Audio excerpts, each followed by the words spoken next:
to participate throughout the course of the program this morning, our numbers are 876-212-9824 or 876-462-0919.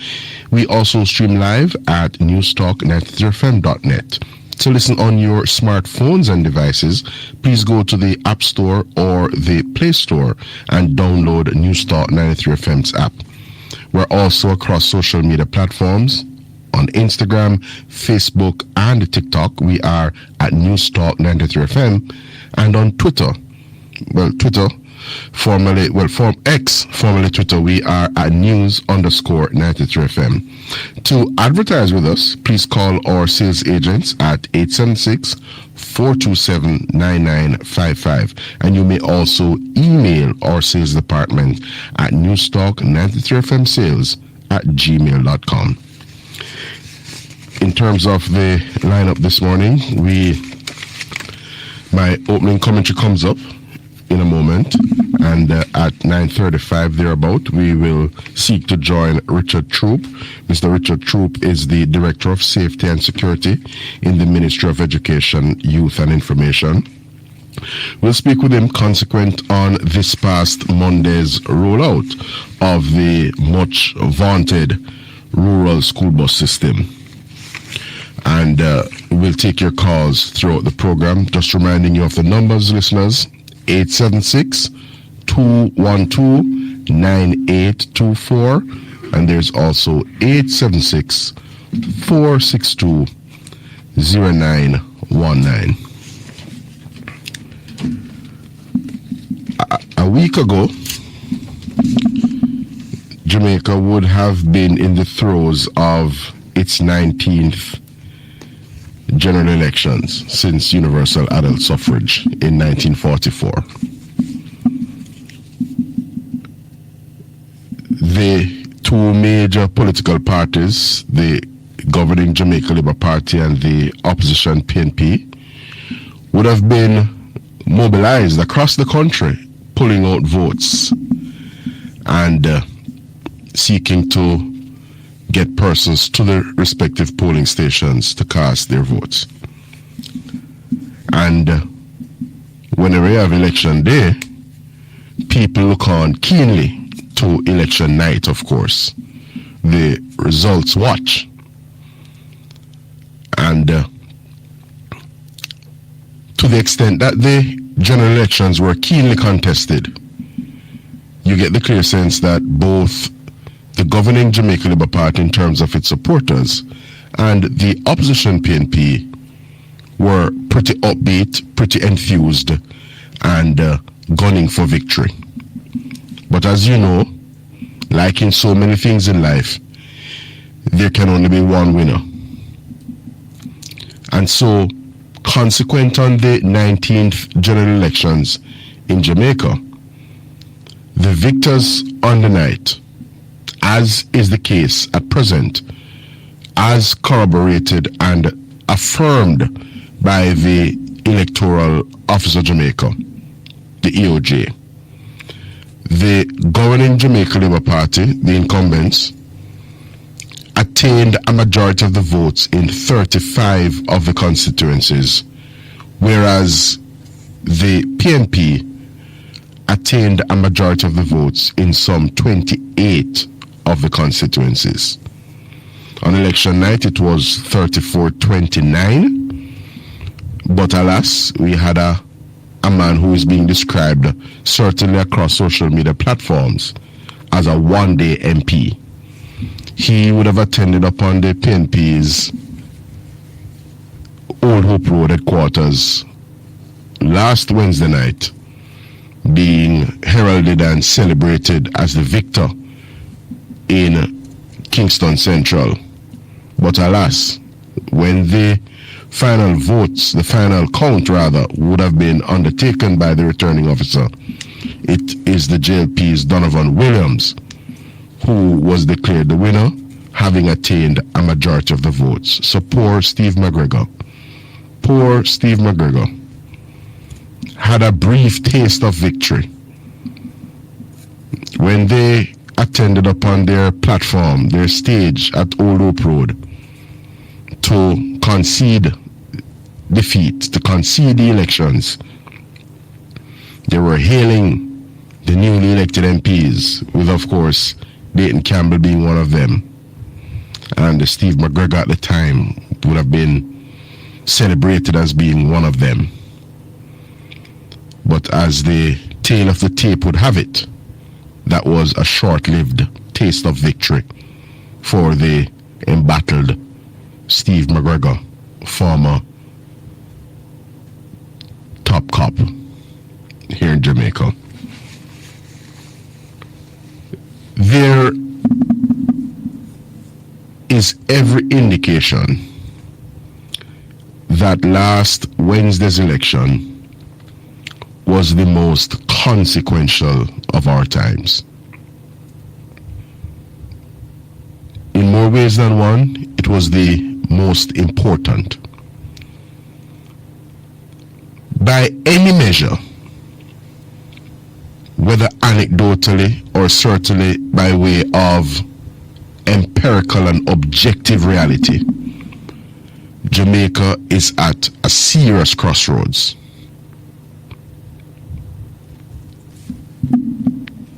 Jamaica, as described by Prime Minister Andrew Holness throughout the campaign, is taxiing on the runway and is poised for takeoff. And so the question that presented to voters in the country was one touching and concerning the captain, the pilot, into whose hands Jamaica would prefer to entrust this project of ours, the governance and management of the affairs of this country of ours, to.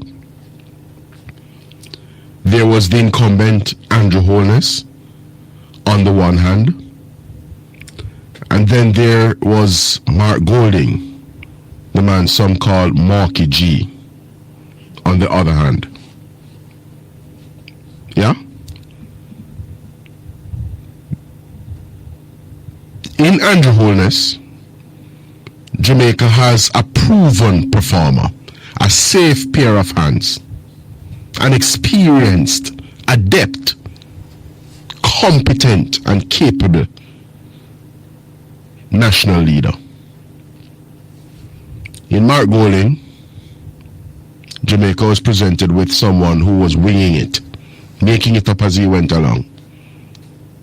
Literally winging it, like a child, a student who didn't do the homework or the assigned project and just came in front of the class and make up something in presenting in front of the class.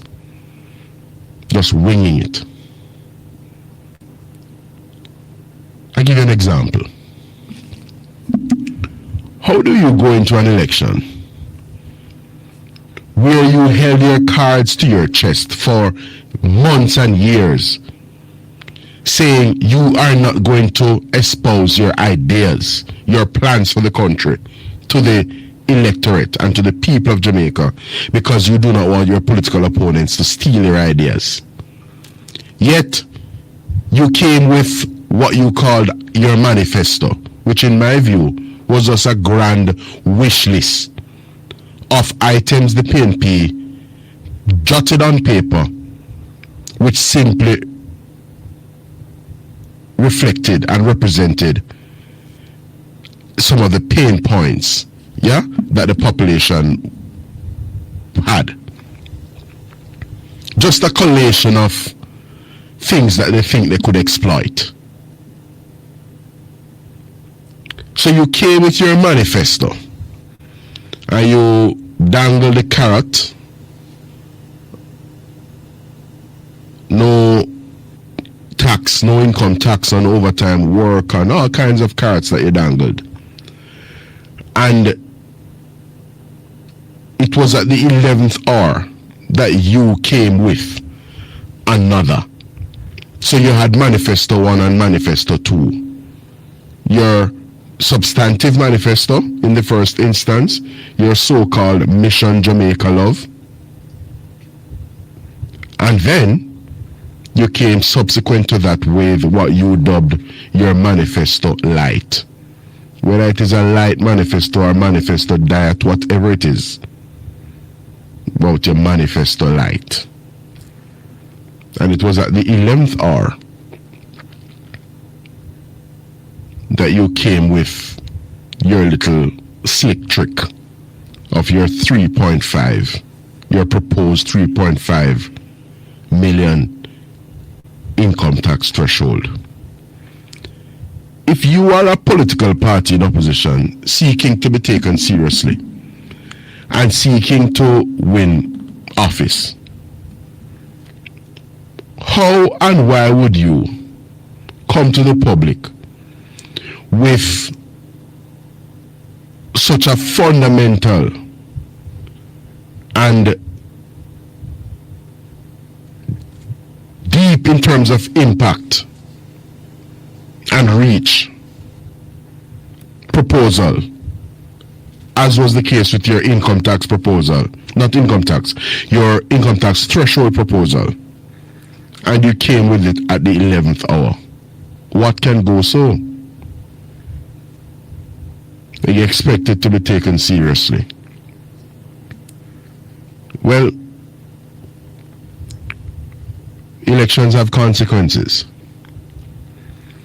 and quite a bit of unraveling is happening as we speak. It was my good friend George Davis elsewhere in Radioland who offered the view. He offered the observation a few weeks ago that following these elections, there are some careers that are going to come crashing down. There are some ships that are not going to sail. Entities like Proven, whose principals were hoping to get their hands on Jamaica in order to do what they do best, as they did in the 1990s, with their sweetheart deals and bailouts. Those entities may well flounder. You have a particular media house, yeah, who we gather is not doing so well, and who we saw coming out and batting in earnest for the PNP. That media house may well continue to hemorrhage financially, particularly as advertising funds dries up and as phenomena such as social media and people's respective platforms compete with them.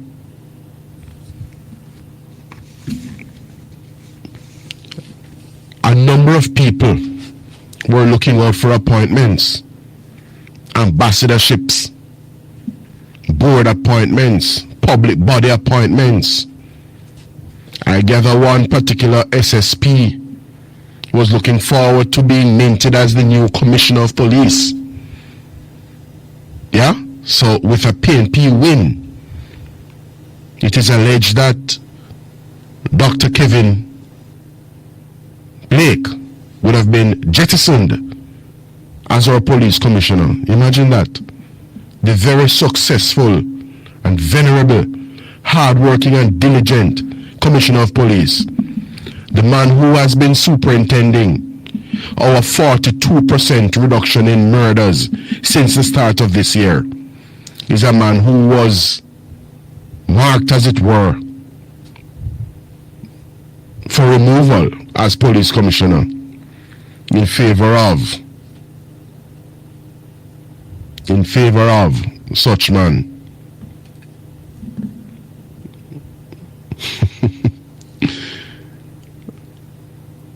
A lot of Dollyhouse has been upended. Elections have consequences.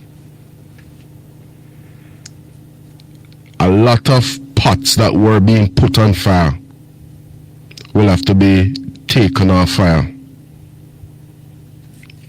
Aluna Samba, for example, who may have been eyeing a return to London as High Commissioner to London, have to go cast her eyes elsewhere. Others who would have looked to enjoy the rest of their years under a PNP government may now have to look elsewhere. The Bobby Pickers Gills, the KD Knights, the Noel Percival, James Pattersons of this world. I think it is it conscience or busy signal? One more year upon them. Basically, I'm saying, so it's busy signal.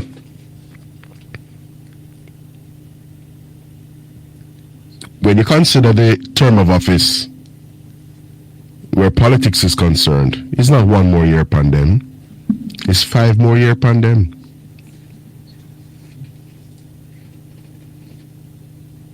Yeah? Now, those of us who are mature, we don't gloat or seek to engage in any or exhibit any bombast, even amid an election win. And I'm noting the comments on social media, particularly from PNP surrogates, who make the point that the Labourites are not celebrating, they're not happy. Well, your comments, you can say the things that serve to comfort you in this, your hour of bereavement. Yeah? Whatever you may resort to as a means of comfort, like how a depressed person may have some ice cream or some other sweet treat. Yeah. Whatever you elect to do to bring some degree of comfort, feel free so to do. But we will remain magnanimous in victory. We know in the Jamaica Labour Party the work that we put in. We know the kind of campaign that we ran.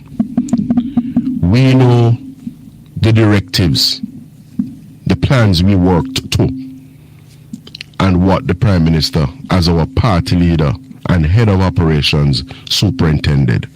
We know the various elements and all the things that came together to now give some people Mowley gripe and Fluxy complaint. So whatever Wilfred Rattigan, for example, was looking forward to, whatever appointment, whether High Commissioner or Ambassador or Consul General, whatever it is, and several other such jokers, whatever they were looking forward to, 5 more years upon them. Yeah? And to come a bit closer to home, there are those who made the point keenly that the recent appointments the Prime Minister made, or the appointments the Prime Minister made to the upper house in recent months, are appointments that were going to be short-lived because the elections would have intervened, there would have been a change of government, and therefore the JLP would only have had 8 senators to name, and people like a Marlon Morgan would not be among the 8 they claimed. And so persons were preoccupying themselves with my own fortunes. Fortune favors the brave. I left the security of the civil service last year to get back on the park, to make a contribution that I felt needed to be made. I did so without equivocation. I did so in full knowledge of the fact that elections have consequences. But I did so with the breadth of experience that I had under my belt, I knew what we did in 2016. I knew what we did in 2020. And I kind of know the elements that are required to make a bid for office successful. I am but one person, but one member of the team. But I got onto the park, made my contribution, and the rest, as they say, is history. So for those who, like Lambert Brown and Conrad O'Brien, who would want to preoccupy themselves with my longevity or the lack thereof, fortune favors the brave, my friends. My only regret is that I do not suspect Lambert Brown, will be back in the upper house for the persons appointed or nominated by Andrew Holness to rib in the way they would have ribbed him over the years. I gather that within the ranks of the PNP, there are calls being made left, right, and center. Persons seeking to jockey. Persons seeking to find favor with the leadership.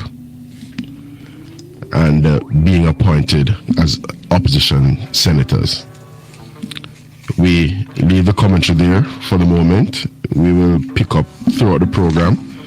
But we run to our first break and then come back hopefully with Richard Troop of the Ministry of Education, Youth and Information in a moment. Stay with us.